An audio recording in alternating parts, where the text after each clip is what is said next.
ओडिशा एक शांतिप्रिय राज्य।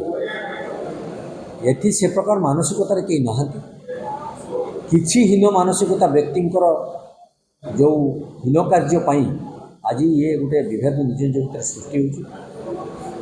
अधिष्ठाता देवता होती जगन्नाथ महाप्रभु।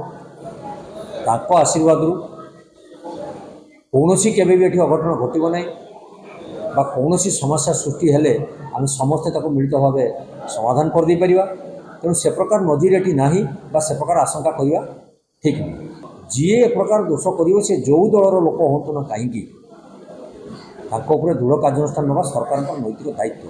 एवं बेंगल हो बिहार हो ओडिशा हो सारा भारत वर्ष हो सबू राज्यर लोक सबू राज्य निजर पेट पाटना जीविका निर्वाह अच्छा। तेणु जदि आम ए प्रकार विभ्रांत कर कार्यक्रम करवा तेज हूँ तो समस्त गोटे नकारात्मक प्रभाव पकेब और समस्त व्यथित।